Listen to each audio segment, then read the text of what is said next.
எல்லாரும் லவர்ஸ் டேயே நல்லா கொண்டாடுனீங்களாடி. நான்லாம் நல்லா என்ஜாய் பண்ணேன், சூப்பராக இருந்துச்சு. ஆமாப்பா, எனக்கும் ராமு ட்ரெஸ் எல்லாம் வாங்கி தந்தாரு. நாங்கள் 2 பேரும் வெளியே போனோம், நல்லா ஜாலியாக கொண்டாடினோம். ஆமாக்கா, நல்லா ஜாலியாக கொண்டாடணும். எங்களை விட லட்சுமி அக்கா தான் நல்லா கொண்டாடி இருப்பாங்கன்னு நினைக்கேன். லட்சுமி அக்கா, சொல்லுங்க, எப்படி போச்சு உங்களுக்கு? ஆனால் நீங்கள் வேற ஏண்டி வயிற்றுச்சல கிளப்புதீங்க? ஏன்க்கா, அன்னைக்கு காலையில் வந்து என்கிட்ட நல்லா சந்தோஷமாக பேசிட்டு போனீங்கல்ல, இப்போ ஏன் ஒரு மாதிரி இருக்கீங்க? எங்கள் வீட்டுக்காரு அந்த குண்டோதரை வாட்ஸ்அப்பில் ஸ்டேட்டஸ்லாம் வச்சுருந்தாரு டி. அதனால நல்லா கொண்டாடுவார், அவருக்கு நல்ல ஞாபகம் இருக்குன்னு நினச்சேன். ஆனால் அவர் சாயந்தரம் வந்த உடனே நேராக போய் ரூமுக்குள்ளே போய் படுத்துக்கிட்டாரு. ஃபோனை பார்த்துக்கிட்டு சிரிச்சுக்கிட்டு கிடக்காரு, பேசிக்கிட்டு இருக்காரு. என்கிட்ட ஒன்றுமே பேச மாட்டேக்காரு. நானும் கேட்டு பார்த்தேன், அவர் என்னை ஏசி விட்டுட்டாரு. ஏசுனாரா? எதுக்கு ஏசுனாரு? ஏங்க, வழக்கமாக காதலர் தினத்துக்கு நம்ம 2 பேரும் வெளியே போவோம்ல, இன்னும் கிளம்பலையா, வாங்க போவோம்னு கேட்க. அதெல்லாம் ரொம்ப முக்கியமா? 7 கழுத வயசாகுது, இப்போ என்ன உனக்கு லவர்ஸ் டே கொண்டாட வேண்டியிருக்கு? போய் பேசாமல் வேலையை பாரு அப்படின்ட்டாரு. என்னமோ இடிக்கே. ஆமாக்கா, இந்த விஷயத்தை திரும்ப ஒரு தடவை சொல்லுங்க. மறுபடியுமா சொல்லணும்? சரி சொல்லுதேன் இரு. நான் நல்ல பட்டு சேலை கட்டி பூவெல்லாம் வாங்கி தலையில் வச்சுட்டு உட்காந்துக்கிட்டு இருந்தேன்னா, அப்போ தான் அந்த மனுஷன் வந்தார். வரும்போதே கையில் ஃபோனை வச்சுக்கிட்டே வந்தார். அவர் என்னைய பார்க்கவே இல்லை. லட்சுமி காப்பி கொண்டு வா அப்படின்ட்டு நேராக ரூமுக்குள்ளே போயிட்டாரு. அந்த மனுஷன் உன்னைய பார்க்கவே இல்லையாக்கும்? இல்லையே இழிச்சக்கா, என்னை அவர் பார்க்கவே இல்லை. ஃபோனை நோண்டிக்கிட்டே உள்ளே போயிட்டாரு. நீங்கள் அவர் கேட்டாருன்னு காப்பியை கொண்டுட்டு போனீங்களாக்கும்? ஆமாடி, காப்பி எடுத்துகிட்டு போனேன். ஏங்க, இன்னும் நீங்கள் ரெடி ஆகலையா? 2 பேரும் வெளியே போகணும்ல அப்படின்னு கேட்டேன். அதுக்கு அவர் என்ன சொன்னார்? வெளியே எங்கே போகணும், இப்போ தானே ஆஃபீஸில் இருந்து வந்திருக்கேன், பேசாமல் போய் வேலையை பாரு அப்படின்ட்டாரு. நீங்கள் என்ன சொல்லலையா? வெளியே போகணும், ஹோட்டலுக்கு போகணும், அதெல்லாம் சொல்லலையா அவர்கிட்ட? சொன்னேன். ஏங்க, இப்படி இன்னைக்கு லவர்ஸ் டே, நம்ம எப்பவும் வருஷம் வருஷம் வெளியே போவோம்ல, வெளியே போவோம், எனக்கு நீங்கள் சேலை எடுத்து தருவீங்க, நம்ம 2 பேரும் படத்துக்கு போவோம், இன்னைக்கு போகணும்ல அப்படின்னு எல்லாம் கேட்டுட்டேன். அந்த மனுஷன் போய் வேலையை பாருன்னு ஏசி விட்டுட்டாரு.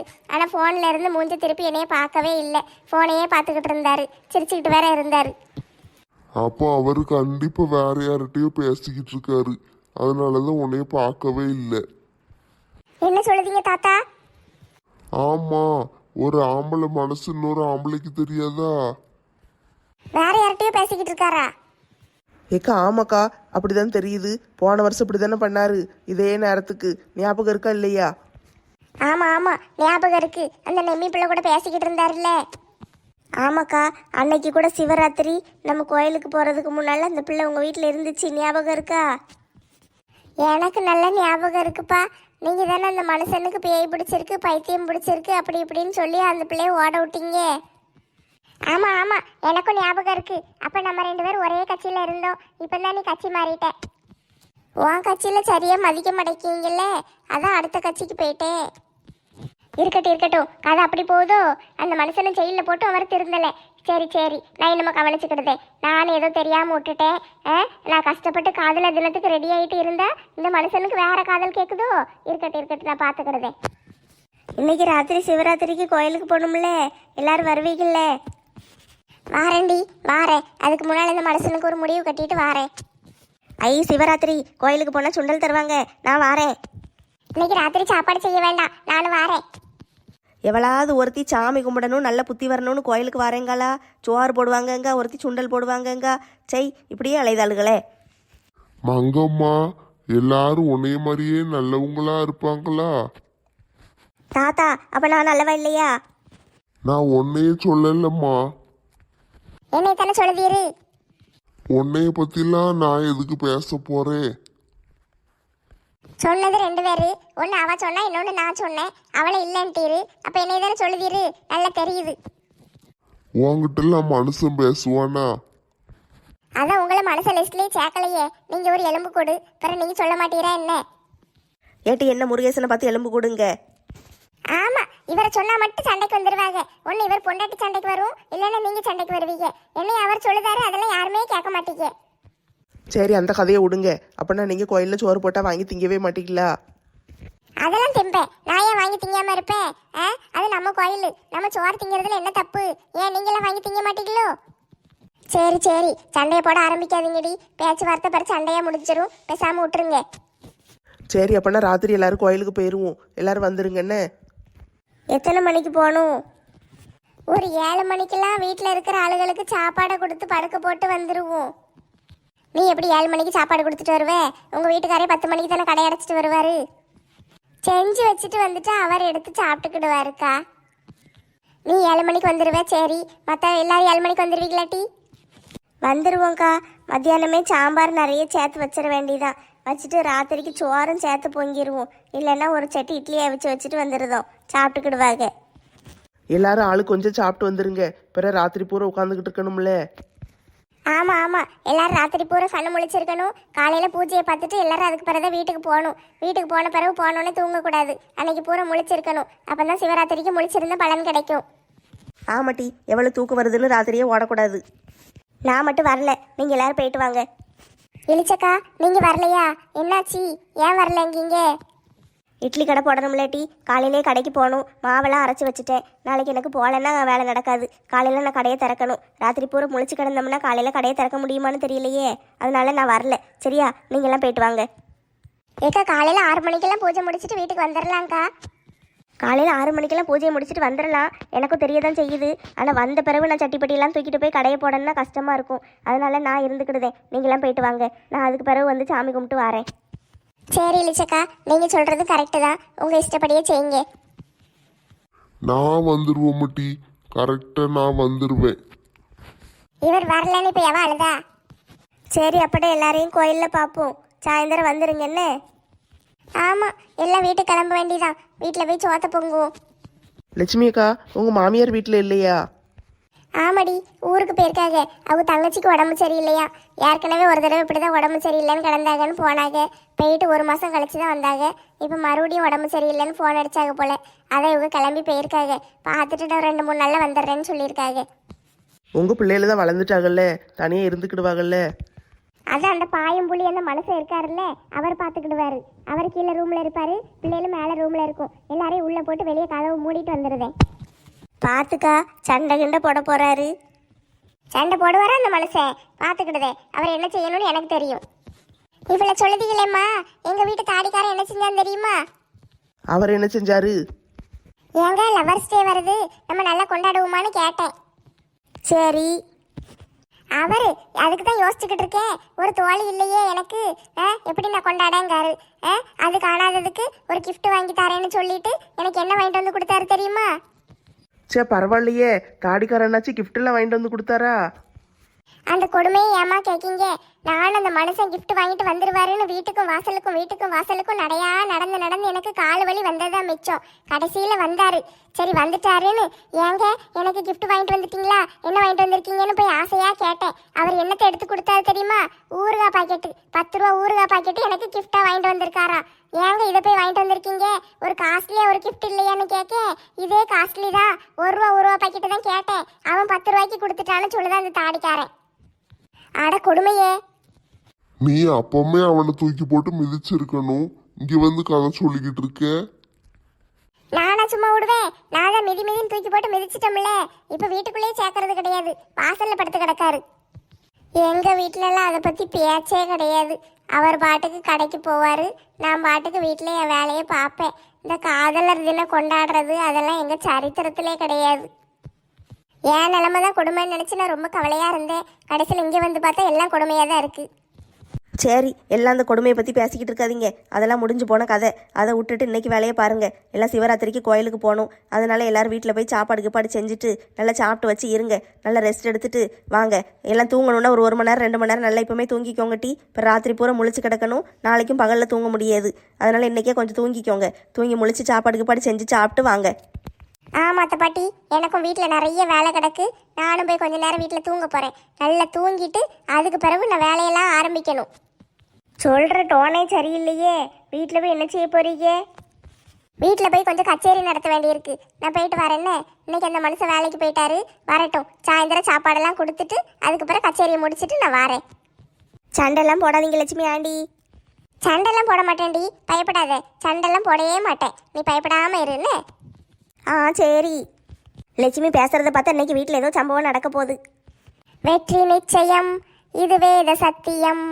கொள்கை வெல்வதே நான் கொண்ட லட்சியம். என்னை மதித்தால் என் உயிர் தந்து காப்பேன். என்னை மிதித்தால் இரண்டில் ஒன்று பார்ப்பேன். அடே புருஷா இருடவாரே, சவால் வேண்டா உன்னை வெல்வேன். சை, அந்த பையன் சொன்னதே ஞாபகத்தில் வந்துக்கிட்டு இருக்கே. வேற எதையும் நினைக்கவே முடியலையே. நாளைக்கும் ஸ்கூலுக்கு போகும்போது வந்து பேசணும், என்ன செய்ய? ஏ பிள்ளைகளா, இன்னும் தூங்கலையா? மஞ்சு, நீ என்ன படுக்கலையா? இங்கே உட்காந்து வெறிச்சு வெறிச்சு பார்த்துக்கிட்டு இருக்கே. ஏம்மா, நம்ம கோயில்ல நல்ல அழகா லைட் எல்லாம் போட்டிருக்காங்கல்ல, அதான் பார்த்துக்கிட்டு இருக்கேன். சரி பிள்ளைகளா, 2 பேரும் படுத்து தூங்குங்க. காலையில் பள்ளிக்கூடத்துக்கு போகணும், சரியா? அம்மா கோயிலுக்கு போயிட்டு காலையில் வந்துடுதே. ஏம்மா, என்னையும் கூட்டு போங்கம்மா. வேண்டாம் வேண்டாம், ராத்திரி பூரா கண்ணு முழிச்சு உட்காந்துக்கிட்டு இருந்தீங்கன்னா காலையில் பள்ளிக்கூடத்தில் போய் தூங்கிடுவேன். அப்புறம் டீச்சர் அடிப்பாங்க.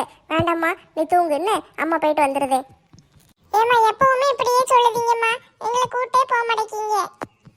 நாளைக்கு லீவ் இருந்துச்சுன்னா அம்மா இன்னைக்கு உன்னை கண்டிப்பாக கூட்டு போயிருப்பேன். நாளைக்கு பள்ளிக்கூடம் பத்தியா, அதனால தான் விட்டு போகிறேன்.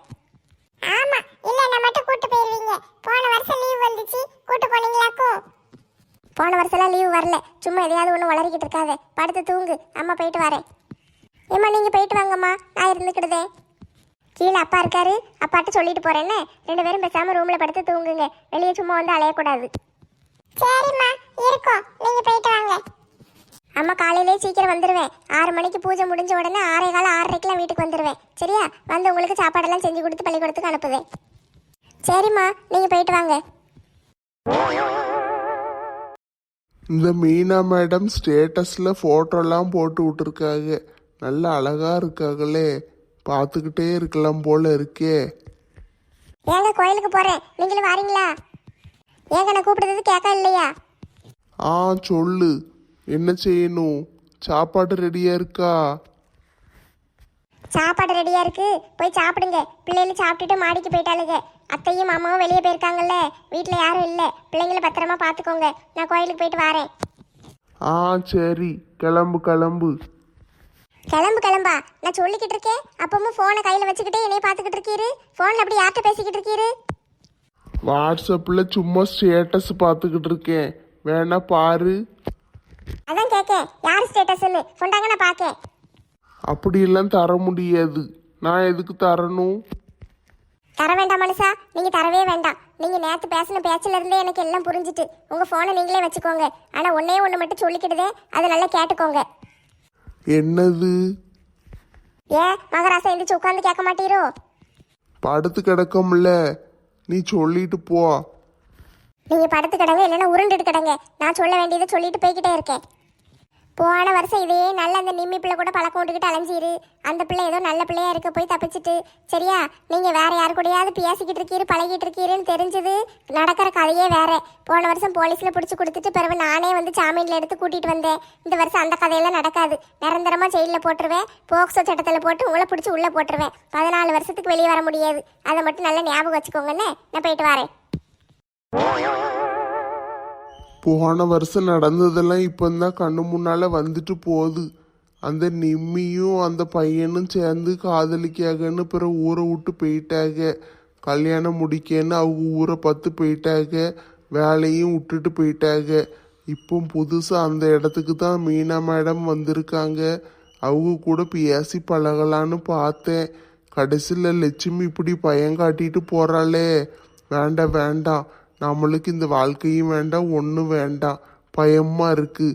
நம்ம அப்படிலாம் எதுவும் செய்யக்கூடாது. பேசாமல் லட்சுமிகிட்ட மன்னிப்பு கேட்டுற வேண்டியதுதான். ஜெயிலில் கொண்டு போட்டுட்டா என்ன செய்ய முடியும்? அது அசிங்கமாக இருக்கும். ஏற்கனவே போன வருஷம் ஜெயிலில் கிடந்து இவளுகெல்லாம் என்னைய காரி துப்பி, வேண்டாம் வேண்டாம், அந்த நிலைமை மறுபடியும் வர வேண்டாம். அதுக்கு நல்லவனாகவே இருந்துட்டு போயிடலாம். கொஞ்சம் லேட்டாக வந்துட்டோம் போலயே. அங்கே கொஞ்சம் சாமி முன்னால் போயிட்டே. எப்பா என்ன கூட்டமா இருக்கு? ஓம் நமச்சிவாய, ஓம் நமச்சிவாய. ஓம் நமச்சிவாய. அப்பா ஈஸ்வரா, அருள் புரியணும் கடவுளே. ஓம் நம சிவாய. ஏட்டி சிம்ரனு, நீ கிறிஸ்டின் தானே? இங்கே வந்து ஓம் நமச்சிவாயன்னு சொல்லிக்கிட்டு இருக்க. என்ன ராதா ஆண்டி, நான் சொல்கிறது தப்பா ராதா ஆண்டி? சாமி கும்பிடக்கூடாதா ராதா ஆண்டி? நான் சாமி கும்பிட்றதுல உங்களுக்கு என்ன பிரச்சனை ராதா ஆண்டி? ஏ அம்மா, ஆண்டி ஆண்டின்னு போட்டு பாடா படுத்தாதம்மா. நீ என்ன வேணாலும் செஞ்சுக்கோ, நான் உன்னை எதுவும் கேட்க மாட்டேன். அப்படி வாயை முடிக்கிட்டு சும்மா இருங்க ராதா ஆண்டி. ஓம் நம சிவாய. கடவுளே, எல்லாருக்கும் நல்ல வாழ்க்கையை கொடுங்க. ஈஸ்வரா, என் வீட்டுக்காரு அந்த பொக்கவாய் மனுஷன் சீக்கிரம் அந்த வீட்டு கடனை அடைச்சி முடிச்சிடணும். அதுக்கு பிறகு நாங்கள் சந்தோஷமா இருக்கணும். பாவம், எப்போ கேட்டாலும் வீட்டு கடன் இருக்குன்னு சொல்லிக்கிட்டே இருக்காரு. இன்னும் எத்தனை வருஷத்துக்கு இருக்குன்னு தெரியல. எப்படி ஒரு 30-35 வருஷத்துக்கு போட்டிருப்பாருன்னு நினைக்கேன். அதுக்குள்ளே எனக்கு வயசாகி பொக்கவாயாகி 70-80 வயசு ஆயிரும். அதுக்கு பிறகு இவர் கடனை கட்டி முடிப்பார் போல. அதுக்குள்ளே அவர் சீக்கிரமாக எப்படியாட்டு கடனை கட்டி முடிக்க வைக்கிறதுக்கு உதவி பண்ணுங்க. அதுக்கு பிறகு நான் நிம்மதியாக வாழ முடியும். என் வீட்டுக்காரர் இந்த மனுஷனை திருத்தி கொடுத்தா போதும். வருஷத்துக்கு ஒரு பிள்ளை கூட பேசிக்கிட்டு அழையுதாரு. அதை மட்டும் எப்படியாட்டும் தடுத்து நிறுத்திடுங்க கடவுளே. அந்த ஃபோனை முடிஞ்ச தலையை சுற்றி தூர வீசிடுங்க. அதுக்கு பிறகு நான் நிம்மதியாக இருப்பேன். எனக்கு அதை மட்டும் செய்யுங்க கடவுளே. என் பிள்ளைகளும் நல்லா படிக்கணும், என் மகன் நல்ல மார்க் வாங்கணும். எனக்கு அதை மட்டும் உதவி பண்ணுங்க. வேற எதுவும் நான் கேட்க மாட்டேன். எல்லாரையும் நல்லா வைங்க கடவுளே. கடவுளே, என் புருஷன் அந்த தாடிக்கார மண்டையை உடச்சா போதும். அதுக்கு மட்டும் எனக்கு உதவி செய்யுங்க. தினம் ஒரு தடவை அவன் மண்டையை உடச்சு விட்டுறணும். எங்க வீட்டுக்காருக்கு ஹோட்டல் பிசினஸ் நடக்கு. ஆனா சின்ன ஹோட்டலா வச்சிருக்காரு. அவர் அது ஒரு பெரிய 5 ஸ்டார் ஹோட்டலா மாத்தணும். அதுக்கு கடவுள் தான் உதவி பண்ணணும். ஓம் நம சிவாய. ஓம் நம சிவாய. லட்சுமிக்கா, நீங்க எத்தனை தடவை எழுதியிருக்கீங்க? நான் ஒரு 50-60 தடவை எழுதியிருப்பேன் டி. நீ எவ்வளவு எழுதியிருக்க? நான் ஒரு பேப்பர் எழுதி 2வது பேப்பர் தான் எழுதிக்கிட்டு இருக்கேன்க்கா. ரொம்பலாம் ஒன்றும் எழுதலை. குனிஞ்சதெல்லாம் நிமிராம எழுதிக்கிட்டு இருக்க. இது வரைக்கும் ஒரு 500 தடவை எழுதியிருப்பியா? 500 போயிட்டீங்களா? சரி, 500லாம் எழுதலை. ஒரு 150 தடவை எழுதியிருப்பேன். அவ்வளவுதானா? நான் 220 தடவை வந்துட்டேன். நீங்க 2 பேரும் வேகமா ஓம் நம சிவாய எழுதுதி கேட்டி. எனக்கு தான் எழுத முடியல. எனக்கு அவ்வளவு வேகமா கை வரமாடக்கி. நான் மெதுவா எழுதிட்டு கிடக்கேன். மெதுவா எழுதுனா என்னக்கா? அதெல்லாம் பிரச்சனை கிடையாது. ராத்திரி பூரா சிவனை நினைக்கணும். அது மட்டும்தான் வேணும். அதுவும் சரிதான்டி. எத்தனை தடவை எழுதுனா என்ன? மனசார ஓம் நமச்சிவாயன்னு நினைச்சாலே போதும். சிவன் நம்மளுக்கு அருள் புரிவாரு. நம்ம இத்தனை தடவை எழுதணும்னு அவசியமே இல்லை. ஒரு தடவை நினைக்கணும். அதுவே உண்மையா நினைச்சா போதும். நல்ல பக்தியோட இருந்தோம்னா கடவுள் நம்ம கூடயே இருப்பாரு. ஆமாக்கா, அது உண்மைதான். நம்ம நல்லவங்களா இருந்தால் கடவுள் நம்மளுக்கு நிச்சயமாக உதவி செய்வார்.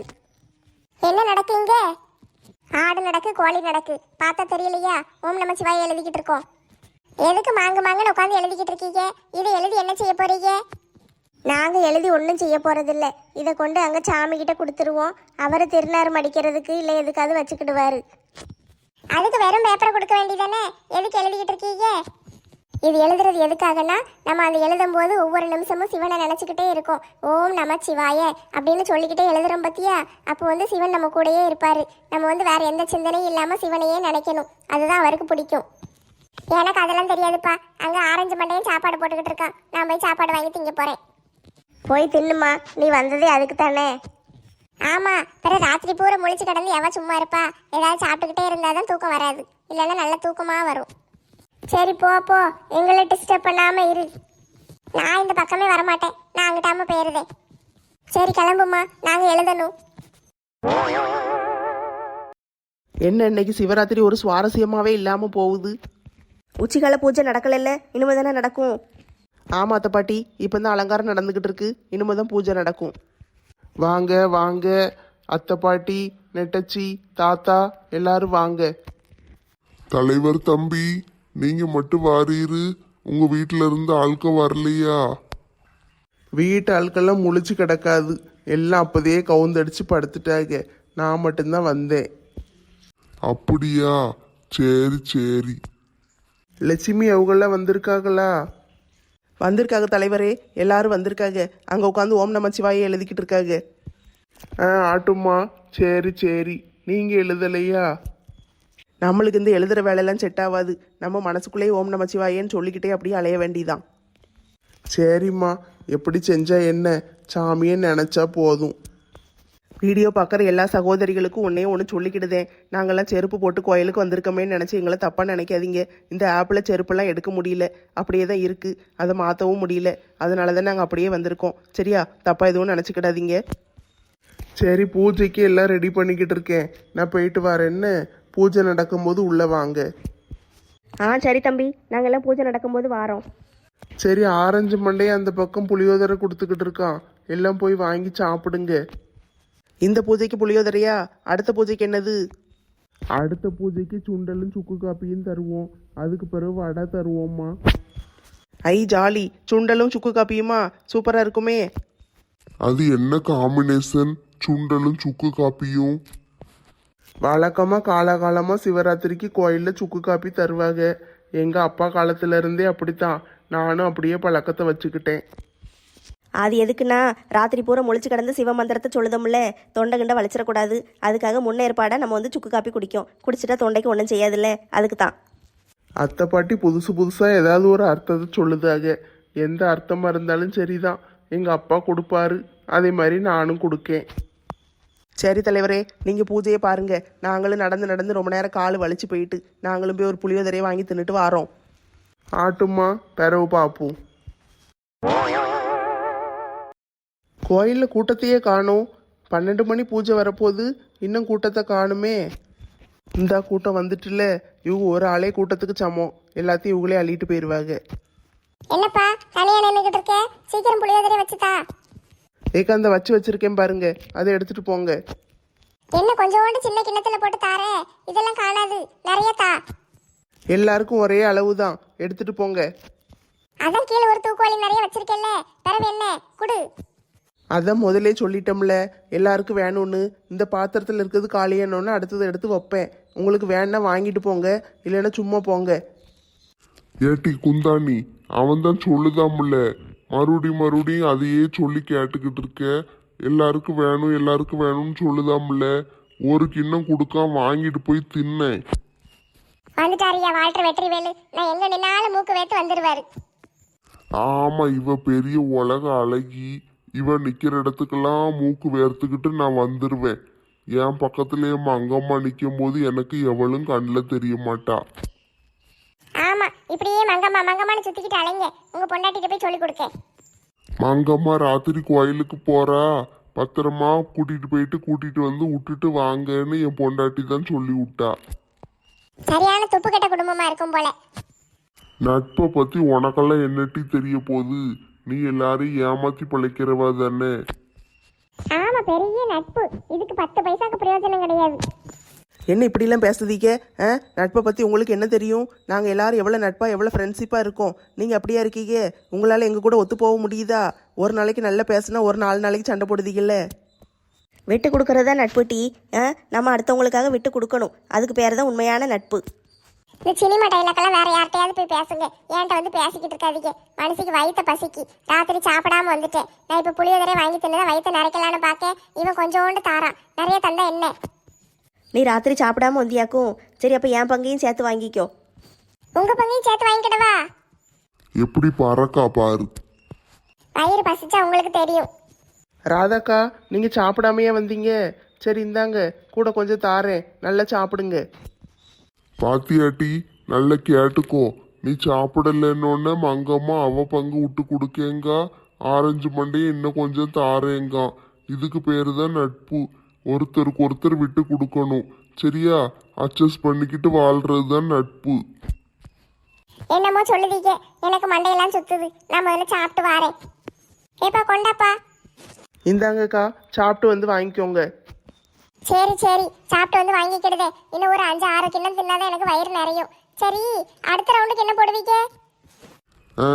அடுத்த ரவுண்டுக்கு உன் மண்டையிலே 4 போடுவான். முதல்ல இதை தின்னு போ. சாமிக்கு அலங்காரம் சூப்பரா பண்ணியிருந்தாங்கல்ல. ஆமாட்டி, போன பூஜையை விட இந்த பூஜைக்கு சூப்பராக இருந்துச்சு. அலங்காரம் நல்லா பண்ணியிருக்காரு. சுண்டல் நிறைய நிறைய வச்சு கொடுத்துட்டாங்க. இது எப்படி சாப்பிட்டு காலி பண்ணனே தெரியல. அத்தை பாட்டி, நீங்க சுண்டல் வாங்கலையோ? ஆமாட்டி, புளியோதரை தின்னதே நெஞ்சுக்குள்ளே நிற்கி. அப்புறம் சுண்டலை போட்டு எங்கே தின்னோம்னா நம்மளுக்கு உடம்புக்கு ஒத்து வராது. அதனால தான் திங்கலை. அதான் புளியோதரை பிடிக்கும்னு 2 தட்டு வாங்கி தின்னுட்டீங்கல்ல, பிறகு எப்படி இங்கே சாப்பிட முடியும்? 7-8 தட்டு புளியோதரை வாங்கி தின்ன நீங்களே இங்கே 2வது தட்டு சுண்டல் தின்னுக்கிட்டு உட்காந்துக்கிட்டு இருக்கீங்க. அவங்க தின்ன என்ன? அவங்களுக்கு புளியோதரைன்னா உயிர். அதனால 2வது கொஞ்சோண்டு வாங்கி சாப்பிட்டாங்க. ஒரு நல்ல காப்பியை கொடுத்தா என்னம்மா, சுக்கு காப்பியை கொண்டு கொடுத்துருக்காங்க. எனக்கெல்லாம் அந்த சுக்கு காப்பி பிடிக்கவே பிடிக்காது. ஒரே காரம், உரப்பு தாங்க முடியல. ஒரு நல்ல காப்பியை போட்டிருந்தா நல்லா அழகா குடிச்சிருக்கலாம்ல. பால் வாங்குறதுக்கு வருத்தப்பட்டுக்கிட்டு கடுங்காப்பியை போட்டு சுக்க தட்டி போட்டாரு போல. தலைவரை குறை சொல்லாதட்டி, அவர் என்னெல்லாம் செய்யுதாரு. இதுக்கு சுக்கு காப்பி தான் கொடுப்பாங்க, அதனால கொடுக்காரு. ராத்திரி பூரா முழிச்சிருக்கட்டுமேனு கொடுக்காரு. உனக்கு எல்லாம் சொகுசா செஞ்சு கொடுப்பாங்களோ? பால் வாங்குறதுக்கு வருத்தப்பட்டாருன்னு சொல்லுதே, அவர் என்னைக்கு வருத்தப்பட்டு எல்லாம் செஞ்சாரு? இன்னொன்று சொன்னாங்க பாருங்க, பால் வாங்குறதுக்கு வருத்தப்பட்டுக்கிட்டு கடுங்காப்பியை போட்டு சுக்கு தட்டி போட்டுட்டாராம். இவரா காப்பி போட்டாரு? சமையல்காரங்களை வச்சு அங்கே வேலை நடந்துக்கிட்டு இருக்கு. அடுத்து வடை சுட்டுக்கிட்டு இருக்காங்க. எவ்வளோ செஞ்சுக்கிட்டு இருக்காரு, எவ்வளோ செஞ்சாலும் இவங்களுக்கெல்லாம் காணாது, குறைதான் சொல்லுவாங்க. அது அப்படியே பழகி போயிட்டு குறை சொல்லி சொல்லியே பழகிட்டேனா அதை மாற்ற முடியல. நான் பார்த்துட்டு தான் வந்தேன். அடுத்த ரவுண்டுக்கு டீ ரெடி ஆகிக்கிட்டு இருக்கு. டீயும் வடையும் தராங்க. டீ போடுதாங்களா? சரி சரி, அப்பனா நல்லதா போச்சு. இப்போ இதை சாப்பிட்டுட்டு பிறகு போய் டீயை குடிச்சிட வேண்டியதான். டீ ஒரு நல்ல தூக்குவாளி நிறைய வீட்டுக்கு கொண்டு போயிட்டோம்னா நல்லா 2 நாளைக்கு சூடு பண்ணி குடிச்சுக்கிடலாம். வடையும் ஒரு 20-30 வடையை அள்ளிட்டு போயிடணும். நான் விட்டா தானே நீங்கள் அள்ளிட்டு போவீங்க. எல்லாரும் சாப்பிட்டதுக்கப்புறம் மிச்சம் இருக்கிறத பூரா நான் அள்ளி வாயில் போட்டுருவேன். கடைசியில் நம்மளுக்கு ஒன்னையும் விட்டு வைக்க மாட்டாளுங்க போலயே. ஓம் நம சிவாய, ஓம் நம சிவாய. ஆஹா, நல்ல தரிசனம் கிடைச்சிருக்கு. சாமியை பார்க்கவே முடியல. இந்த தலைவர் வேற மறைச்சிக்கிட்டு முன்னால வந்து நிக்காரு. இவர் தான் வளர்த்தியா இருக்காருல்ல, பின்னால போய் நின்னா என்னையா? நீ குட்டையா கடந்த அதுக்கு நானாமா பொறுப்பு. முடிஞ்சா முன்னால போய் நின்று பாரு. முன்னாலதான் இந்த சைக்கோ செல்லத்தாய் நிக்கல. இது நிக்கும் போது நான் முன்னால போக முடியுமா? எனக்கெல்லாம் நல்ல சாமி தெரியுதுப்பா. ஆமாம் தாத்தா, எனக்கும் சாமி நல்லா தெரியுது. நான் பின்னால் தான் நிற்கேன், ஆனாலும் எனக்கு தெரியுது பார்த்தீங்களா? நல்லவங்க கண்ணுக்கு மட்டும்தான் சாமி நல்லா தெரியுவாங்க. எல்லாரும் சேர்ந்துக்கிட்டு என்னைய கெட்டவான்னு எப்ப பார்த்தாலும் சொல்லிக்கிட்டே இருக்காங்கம்மா. கடவுளே ஈஸ்வரா, இவங்க எல்லாருக்கும் சேர்த்து மொத்தமா ஒரு பாயசத்தை போட்டுரு. சாமி கும்பிட வந்த இடத்துல என்னடி பேச்சு? ஒழுங்கா சாமியை கும்பிடுங்க. ஓம் நம சிவாய. ஓம் நம சிவாய.